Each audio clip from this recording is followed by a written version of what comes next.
Hello everyone, welcome back to my channel tech with me. তো আজকেও চলে এলাম একটা নতুন ভিডিও নিয়ে। কি ভাবছো আমি কোথায় গেলাম? আমি আসছি, দাঁড়াও দেখো।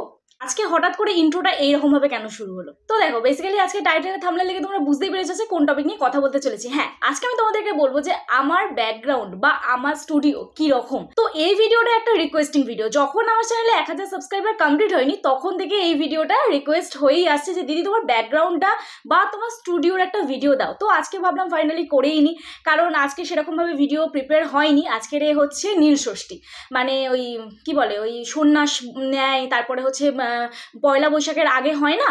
তো অনেকেই তোমরা জানো, আর যারা জানো না তাদেরকে বলি। তো আজকে হচ্ছে নীলের বাতি। তো আমি এইটা ছোটোবেলা থেকে উপোসটা করে আসি, তো ওই জন্য আজকে সারাদিনই উপোস ছিল। এখন বাজে সন্ধ্যে 6টা। তো এখন ভিডিওটা শ্যুট করছি, ভাবলাম কেননা এই ভিডিওটা তোমাদের দেওয়া যেতেই পারে, কারণ একই টপিকে ভিডিও তো তোমরা দেখতেই থাকছো, আর যারা আসছেন তাদেরকে নিয়েও তোমাদের ভিডিও করছি, তো অন্যরকম কিছু একটা করার চেষ্টা করছি। তো যাই হোক, দেখো পুজো দিয়ে কমপ্লিট হলো, এই এলাম সবে, কাজও কমপ্লিট হলো। তো এখন ভাবলাম যে তোমাদের ভিডিওটা দিতে পারি। তো চলো আর বেশি তোমাদের সময় নষ্ট না করে আজকে দেখিয়ে দিই আমার ব্যাকগ্রাউন্ড বা আমার স্টুডিওটা আমি কিভাবে ক্রিয়েট করেছি, আর আমার ব্যাকগ্রাউন্ডের ওপারে কীরকম আছে, ব্যাকগ্রাউন্ড চারিপাশে কীরকম আছে। তো সেই টপিক নিয়ে তোমার সাথে আজকে ডিসকাস করবো, আর সাথে থাকবে একটুখানি আড্ডা আজকে। তো চলো আর বেশি সময় নষ্ট তোমাদের না করে ডিরেক্ট চলে যাই ভিডিওর মধ্যে। তো আমি যখন ভিডিও করি তখন তোমরা এই রকম ঠিক ব্যাকগ্রাউন্ডটা দেখতে পাও। তো আমার ফোনটা বেসিক্যালি সেট থাকে হচ্ছে এই যে আমার ট্রাইপডে। এইবারে এই ট্রাইপডে যে আলোটা তোমরা দেখছো, এইখানে দেখো এই যে আলোটা, তো এই আলোটা একটা স্পটলাইট, রিং লাইট নয়। তো এই স্পটলাইটটাকে কি করা হয়েছে, যেটা এলইডি বাল্ব থাকে তার যে কভারটা থাকে, ওই কভারটা দিয়ে, দাঁড়াও আমি বন্ধ না করলে তোমরা বুঝতে পারবে না, আমি একটু বন্ধ করি। তো এখানে দেখো এটা একটা স্পটলাইটটা কভার দিয়ে, এটা কভারটা ওই এলইডি বাল্বের কভারটা, তো কভারটা দিয়ে তার উপরে হচ্ছে মাস্কিং টেপ দিয়ে দেওয়া হয়েছে, ঠিক আছে? তো মাস্কিং টেপ দেওয়ার পরে এই রকম একটা, মানে তোমার ইয়েটা, মানে লাইটটা যাতে একটু কম হয়, মানে একদম মুখে যেন লাইটটা না পড়ে, সাদা যেন না হয়ে যায়। এইবারে এইখানে একটা আলো দেওয়া আছে, এই যে দেখো এই এই জায়গাটা করে তোমাদের একটা আলো দেওয়া আছে, এই জায়গাটা। আর একটা আছে আমার সানসেট থেকে, দেখো এই সেলফি স্টিকে দুটো লাইট একসাথে আছে, যেটা হচ্ছে ব্লু অ্যান্ড পিঙ্ক, না সরি ব্লু অ্যান্ড রেড, ঠিক আছে? তো ওটা পিঙ্ক কালার হয়ে পড়ে, আমি তোমাদের দেখাচ্ছি। দেখো এখানটায় আমি জাস্ট দেখিয়ে দিচ্ছি, লাইটটা জাস্ট অন করি। এইটা হচ্ছে সুইচ, এই দেখো গণেশ ঠাকুর। তো এই দেখো, এই একটা গ্রিন কালার ফেলা হয়, আর এই একটা হচ্ছে ব্লু অ্যান্ড রেড, ওটা মিক্সড করে পিঙ্ক কালার পড়ে। তো আমি পুরো আমার টিউবলাইটটা অফ করছি, তোমরা তবে বুঝতে পারবে। তো এই হচ্ছে ইন্টারফেসটা, এইভাবে তোমরা ইন্টারফেসটা দেখো। এবার এটা হচ্ছে ওয়াশরুম, এইখানে হচ্ছে কুলার, আর এই ব্যাকগ্রাউন্ডটা তোমরা দেখতে পাও, এটা হচ্ছে আমার বিছানা, এই ব্যাকগ্রাউন্ডটা তোমরা দেখতে পাও। আর এইটা হচ্ছে আমার ঠাকুর সিংহাসন। তো এইখানে এইবারে তোমাদের বলি, এই যে ব্যাকগ্রাউন্ডটা করা, এই ব্যাকগ্রাউন্ডটা কি দিয়ে করা? আমি তোমাদেরকে আগেই বললাম যে কুলার একটা আছে, এই যে কুলারটা দেখছো, এই কুলারেরই হচ্ছে কার্টুন দিয়ে এই ব্যাকগ্রাউন্ডটা করা। এই ব্যাকগ্রাউন্ডটাই হচ্ছে তোমাদের কালার করেছি ফার্স্টে, আমি করিনি, সবটাই আমার হাজব্যান্ড করেছে, ওরই বুদ্ধি। তারপরে হচ্ছে এই যে সাদা সাদাগুলো যে দেখতে পাচ্ছ, এই যে সাদা সাদাগুলো যে দেখতে পাচ্ছ, এই সাদা সাদাগুলো হচ্ছে মাস্কিং টেপ দিয়ে করা, আর এই ব্ল্যাক কালারটা কার্টুনের ওপরে হচ্ছে ব্ল্যাক কালার করা। এইভাবেই আমরা ব্যাকগ্রাউন্ডটা করেছি, আর এর সাথে একটা আলো দিয়ে দিয়েছি, আর এই একদম উপর থেকে দড়ি দিয়ে বেঁধে রেখেছি, ঠিক আছে? তো যাই হোক, এটা তো আমাদের ভাড়া ঘর, ওই জন্য ব্যাকগ্রাউন্ড তো পার্মানেন্টভাবে করতে পারা যায়নি। আর এই হচ্ছে আমার দরজা, এই ব্যাকগ্রাউন্ডটা আমার দরজার পিছন থেকে এইরকম। আর এই ফুলগুলো আমাদের এখানে যারা যারা বাটায় থাকো, বাটা নিউ মার্কেট থেকে কিনেছি, 50 টাকা করে মনে হয় নিয়েছিল। এই তিনটে কিনেছি, এই একটা সেট আর এই একটা সেট, এই তিনটে কিনেছি। তো যাই হোক, এই তিনটে এটা সাজানো, আর এইটা হচ্ছে 150 না 100 টাকা মতন সামথিং নিয়েছিল। আর এই আমার হচ্ছে টেবিল, কম্পিউটার টেবিল, এর উপরে ল্যাপটপ আছে একটা, আর আমার তো চশমা তোমরা দেখেইছো। আর এই রকম হচ্ছে আমার ব্যাকগ্রাউন্ড থেকে জাস্ট এই রকম লাগে ভিউটা, ঠিক আছে? এই রকম ভিউটা লাগে। তো এই ছোট্ট ঘরের মধ্যেই আমি সব কিছু একসাথে অ্যাডজাস্ট করি। তো যাই হোক, চলো ক্যামেরার সামনে এবারে আসি। আর প্রথম আমি যে চেয়ারটায় ভিডিও করতাম সেটা হচ্ছে এই রেড কালারের এই চেয়ারটা, ঠিক আছে? প্রথম আমি যে চেয়ারটায় ভিডিও করতাম এই চেয়ারটায় বসে, তারপরে হচ্ছে আমি এই চেয়ারটা কিনি। তো এইটা মোটামুটি নিয়েছে কত, 2,500 টাকা মতো নিয়েছে। আর এই ব্যাকগ্রাউন্ডটা পুরো সেট আপ করতে আমার খরচা হয়েছে 600 টাকা, ঠিক আছে, রং নিয়ে। আর এই লাইটগুলো আলাদা দাম হয়েছে। এই লাইটগুলো আমার ঘরে আগে থেকেই ছিল, স্পটলাইট। এই লাইটটাও ছিল আমার, আর এই লাইটটাও ছিল। তো স্পটলাইট ছিল, স্পটলাইটগুলো মনে হয় 100 থেকে 150 টাকা মতন নেয়, ঠিক আছে। তো টোটাল যদি চার্জেস তোমরা ধরো যে আমার কত কি খরচা পড়েছে, তাহলে আমার টোটাল এই ব্যাকগ্রাউন্ডটা সেট করতে খরচা পড়েছে 1000 টাকা মতন। 1000 টাকা মতন, এই 1000 টাকার মধ্যে এই ব্যাকগ্রাউন্ডটা আমার হয়ে গেছে। অ্যাকচুয়ালি এই কার্টুনটা আমার পড়েছিল হচ্ছে তোমার বাইরে। তো আমি ভাবলাম যে একটা ব্যাকগ্রাউন্ড, আগে আমার তোমরা ভিডিও দেখতে, আমি একটু লাইটটা জ্বালাই, না হলে বুঝতে পারবে না। আগে তোমরা আমার ভিডিও দেখতে হচ্ছে এইখানে, এই যে এই ব্যাকগ্রাউন্ডে তোমরা আমার ভিডিওটা দেখতে, এই পর্দার মধ্যে, ঠিক তো, এই পর্দায় আমার ভিডিওটা দেখতে। তো তারপর সেখান থেকে এইখানে। আচ্ছা, তোমাদের একটা জিনিস দেখাই, এখানটা আমি রেখেছি, একটুখানি দেখিয়ে দিই, জাস্ট একটু দেখাই। এই যে এই ব্যাগ আর এই চিরুনিটা দেখছো, এটা যে দিদিভাই আমার কাছে শিখতে আসেন, এটা হচ্ছে কাঠের চিরুনি। আর এই ব্যাগটা হচ্ছে রিসাইকেল করে, একটা মেলা বসে, ঠিক আছে, ওরা পুরনো জিনিসগুলোকে না ফেলে ওরা রিসাইকেল করে। তো এই ব্যাগটা পয়লা বৈশাখ উপলক্ষে দিদিভাই আমাকে দিয়েছেন, খুব সুন্দর হয়েছে, আমার তো খুবই পছন্দ হয়েছে। তো যাই হোক, চলো এইবারে তোমাদের ক্যামেরার সামনে আসি আর একটুখানি তোমাদের সাথে গল্প করি। আর যেটা বলতে ভুলেই গেলাম, দিদিভাই যদি এই ভিডিওটা দেখে, থ্যাংক ইউ সো মাচ দিদিভাই আমার জন্য নিয়ে আসার জন্য। এই উপহারগুলো সত্যি আমার কাছে মূল্য, মানে আমি টাকা দিয়েও এই উপহারগুলো কিনতে পারবো না। হয়তো আমি কিনে নিতে পারবো, এগুলো সেম পাবো, কিন্তু তোমাদের এই ভালোবাসাটা এর মধ্যে জড়িয়ে আছে। তো থ্যাংক ইউ সো মাচ। তো চলো এবারে ক্যামেরার সামনে আসা যাক। তো তোমরা কমেন্ট করে জানিও যে আমার ব্যাকগ্রাউন্ডটা কেমন হয়েছে, তোমাদের পছন্দ হয়েছে কি হয়নি। আর এই ব্যাকগ্রাউন্ডটা দেখানোর কারণ হচ্ছে, দেখো অনেকেই ভাবো যে ভালো কোয়ালিটির ব্যাকগ্রাউন্ড করতে হলে প্রচুর পয়সা খরচা হয়, কিন্তু না, তুমি একটু বুদ্ধি দিয়ে তোমার ঘরে যেসব জিনিসপত্রগুলো রয়েছে সেইগুলো দিয়েই তুমি একটু চেষ্টা করো, আশা করছি বুঝতে পারবে। আর চেষ্টা করলে কি না পারা যায়, তাই না? আর যেটা হচ্ছে যে ব্যাকগ্রাউন্ডটা করার কারণ কি, দেখো একটা ভিডিও সবসময় কোয়ালিটিফুল করতে গেলে তোমার একটা সুন্দর মিনিমাম ব্যাকগ্রাউন্ড থাকা দরকার। আমি তোমাদেরকে আজকের এই যে ঘরের যে চারিপাশটা দেখালাম, আমার এই একটাই ঘর, এই একটা ঘরের মধ্যে আমার ওয়াশরুম, যে দরজাটা দেখালাম এই পাশেই দরজা, এখানে আমার কিচেন। তো যারা আমার ঘরে এসছো তারা দেখেছো, খুব ছোট্ট একটি ঘর, তার মধ্যে আমি গুছিয়ে রাখার চেষ্টা করি। তাও গুছিয়ে তো খুব একটা রাখতে পারি না, কারণ সারাদিন কাজের প্রেশার এত থাকে, ঘর গুছানোর সময় হয়ে উঠতে পারে না। তো যাই হোক, আমার হাজব্যান্ডও আমাকে অনেক হেল্প করে, তার জন্য হয়তো ঘরটা এতটা গুছানো থাকে, এই হচ্ছে ব্যাপার। আর এই যে ভাড়া ঘর যেহেতু, ওই জন্য তো আমি ব্যাকগ্রাউন্ড একদম মানে পার্মানেন্টভাবে করতে পারিনি। আর আমার মনে হয় পার্মানেন্টভাবে না করাই ভালো, কারণ একটা ব্যাকগ্রাউন্ড তুমি যদি এত খরচা করে যদি করে নাও, পরে চেঞ্জ করতে গেলে একটু প্রবলেম হবে। মানে কি, তোমার একটু মনে হবে যে না থাক, এতটা কষ্ট করলাম, এতটা খরচা করলাম, কিন্তু তুমি এই যে ব্যাকগ্রাউন্ডটা, এই ব্যাকগ্রাউন্ডটা আমি আবার পরে চেঞ্জ করে দিতে পারি, এই ব্যাকগ্রাউন্ডটা চেঞ্জ করে আমি আবার অন্য একটা ব্যাকগ্রাউন্ড করতে পারি। ভিডিওতে সবসময় তোমরা কি করবে, মানে চেঞ্জেস আনবে। আমার যতদূর মনে হয়, অডিয়েন্স দেখো নিত্য নতুন নতুন নতুন অডিয়েন্স তোমার সাথে যুক্ত হচ্ছে, পুরনো অডিয়েন্সরাও রয়েছে, পুরনো ফ্যামিলি মেম্বার রয়েছে, ঠিক আছে। তো তোমাকে কি করতে হবে, তোমাকে সবসময় তোমার ভিডিওর মধ্যে যেন চেঞ্জেস আনো, তুমি ভিডিওর মধ্যে সবসময় তুমি যত নতুনত্ব কিছু আনার চেষ্টা করবে।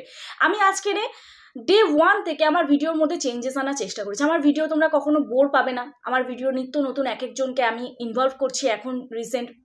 আবার এরপরে যখন আবার এই জিনিসটা তোমার সবাই আসবে, কারণ কি দেখো, আমি প্রতিদিনই সে স্ট্রাইক রিলেটেড ভিডিও দিতে পারি না, প্রতিদিন মনিটাইজেশন রিলেটেড ভিডিও দিতে পারি না, প্রতিদিন এসইও রিলেটেড ভিডিও দিতে পারি না, আমাকে নিত্য নতুন অন্যরকম ভিডিও কিন্তু আপলোড করতে হবে। তো আবার সেটা আমাকে ভাবতে হবে, এই জিনিসটা খুব বড়, মানে তোমার ভিডিওর বিষয়বস্তু, যে তুমি ভাবো নিজে কি করবে, অন্যরা যেটা করছে তার থেকে তুমি নিজে কি করছো সেটা সম্পূর্ণ তোমার উপর ডিপেন্ড করবে, তোমার চিন্তাধারার উপর ডিপেন্ড করবে।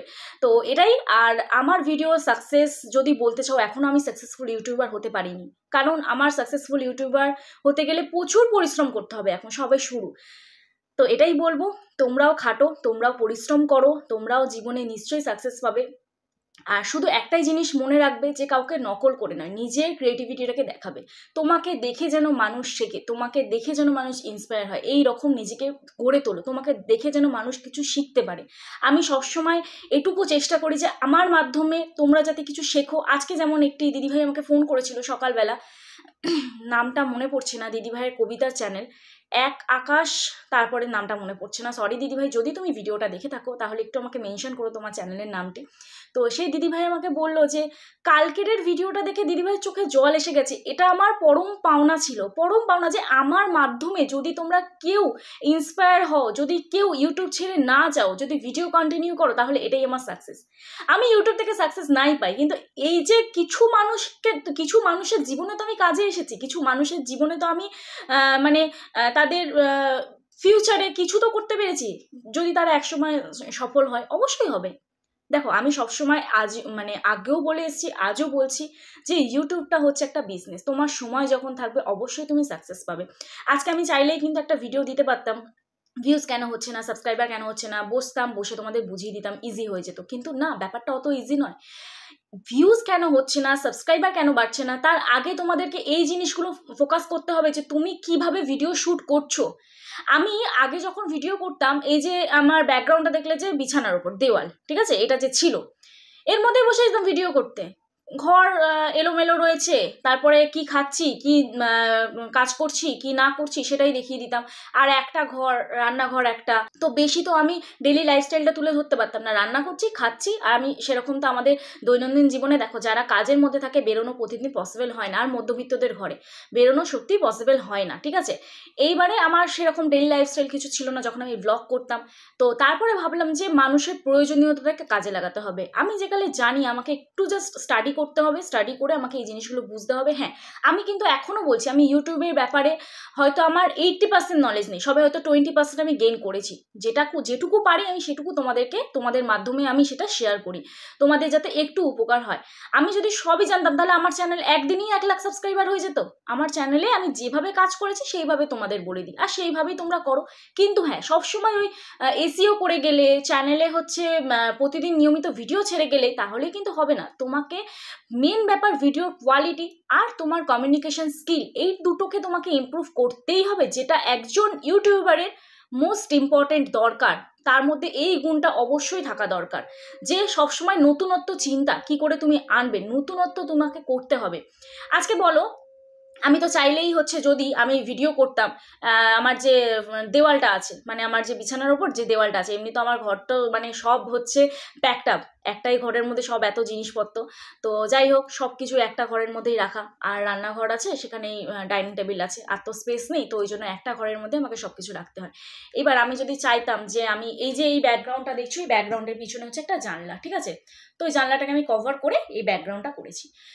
তো প্রশ্ন হচ্ছে যে এই ব্যাকগ্রাউন্ডটা করার পরে দেখলাম অডিয়েন্স ভালো হচ্ছে, একটা প্রফেশনাল হচ্ছে, প্রফেশনাল ওয়েতে আমি কাজ করছি। সবসময় তোমাকে মনে রাখতে হবে যে প্রফেশনাল ওয়েতে কাজ করো। আর আরেকটা কথা এখানে আমি মেনশন করে দিই, যখন অনেকেই বলেছো দিদি প্রমোশন ভিডিও কি করে পাবো, আমি স্পেশালি একটু বলে দিই যে প্রমোশন ভিডিওর ক্ষেত্রে আমি একটাই প্রমোশন করেছি, তোমরা দেখেছো। বাদ বাকি পরপর আমি আজকের নিয়ে আমি 6টা প্রমোশন রিজেক্ট করলাম, ঠিক আছে। তো প্রমোশন ভিডিও যারা করতে চাইছো, চ্যানেলকে একটু সাবধানে রেখো, কারণ দেখো প্রমোশন করলে একটু রিস্ক থাকে চ্যানেলে। যেমন কোম্পানি ধরো উঠে গেলে তোমাকে ভিডিও ডিলিট করতে হবে, ভিডিও ডিলিট করে তোমার চ্যানেলে এফেক্ট পড়বেই, অবশ্যই পড়বে, ঠিক আছে। তো ওই 2 থেকে 4 হাজার টাকার জন্য তুমি নিজের চ্যানেলটাকে নিজেই কিন্তু ক্ষতির মুখে বা ডেঞ্জারের দিকে নিয়ে যাচ্ছ এগিয়ে। হয়তো পয়সা তোমাকে ওরা দেবে, তুমি পয়সাও পাচ্ছ, সপ্তাহে যখন তুমি প্রমোশন বেশি করবে প্রতি সপ্তাহে প্রমোশন আসবে। আমার চ্যানেলে এখন দেখছি যে এই লাস্ট 2 দিনে 3টে প্রমোশন ঢুকেছে, আমি রিজেক্ট করে দিয়েছি।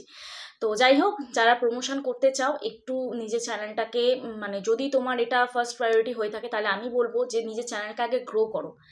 আর দেখবে একটা জিনিস তোমরা লক্ষ্য করে, আমাদের চ্যানেলে যতই ভিউজ হোক, প্রমোশন ভিডিওগুলোতে না সেরকম ভিউজ হয় না, সেরকম ভিউজ দেয় না, অ্যাভারেজ ভিউ ভালো দেয় না। তো এটাই তার কারণ, ইউটিউব তো তাহলে ওই ভিডিওগুলোতে ভিউজ দিতে পারতো, তাই না। তো যাই হোক, আর ওই ভিডিওগুলোতে RPM হাই থাকে, এটুকু বলে দিলাম। আর প্রমোশন ভিডিও কি করে পাবে তোমরা, প্রমোশন ভিডিও আমি দেখেছো একটা বিজনেস মেল আইডি দিয়ে দিয়েছিলাম, আমারও চিন্তাধারা ওটা ছিল যে প্রমোশন করবো, 1000 টাকা ইনকাম হবে, কিন্তু ইনকামটাই বড় কথা নয়। আমি আগেও বলেছি, আমি শুধু ইনকামের পিছনে ছুটি না, মানুষের প্রয়োজনীয়তা কোনটা সেটাতে আমি ছুটি। হ্যাঁ, অবশ্যই প্রমোশন করবো না তা তো নয়, বুঝে করতে হবে, যে এমন কোনো সিকিউর অ্যাপ তারা কত দিন ধরে রয়েছে সেই সব বুঝে সেই সব জেনে তবে তোমাকে করতে হবে, তার জন্য অনেকটা স্টাডি করতে হয়। আর আরেকটা সব থেকে বড় কথা হচ্ছে, প্রমোশন ভিডিও যারা করবে অবশ্যই তারা দুটো ফোন ইউজ করবে।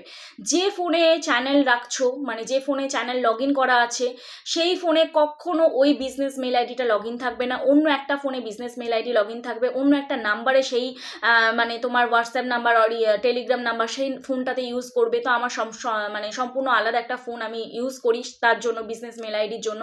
আর আরেকটা হচ্ছে, যারা মেল করছো মেল করো না, ওটা জাস্ট প্রমোশন পারপাস বিজনেস পারপাসে দেওয়া আছে, তো মেল করো না।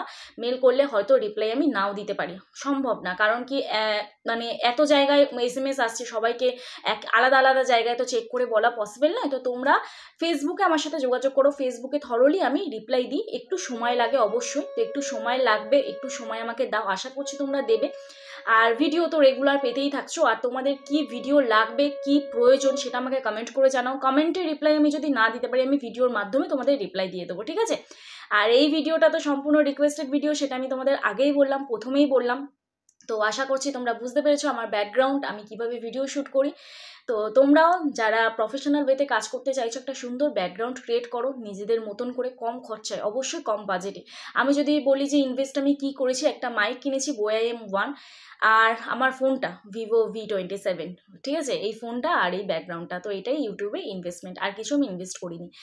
আর অবশ্যই তো একটা ভালো কোয়ালিটির ফোন তো অবশ্যই দরকার, কারণ ক্যামেরা কোয়ালিটি অবশ্যই ভালো হলে তবে অডিয়েন্স এঙ্গেজটা ভালো হবে। তো চলো আজকে ভিডিওটা তাহলে এখানেই শেষ করি, খুব বকবক করে ফেললাম তোমাদের কাছে, হয়তো কারোর ভালো লেগেছে, হয়তো কারোর বোরিং লেগেছে, জানি না কার কার বোরিং লেগেছে। তো যদি বোরিং লেগে থাকে একটু শুনো, বোর হই। তো কালকে নতুন একটা ভিডিও নিয়ে চলে আসবো, ততক্ষণে সুস্থ থেকো, ভালো থেকো, নিজের খেয়াল রাখো, নিজের পরিবারের খেয়াল রাখো। ওকে, বাই বাই।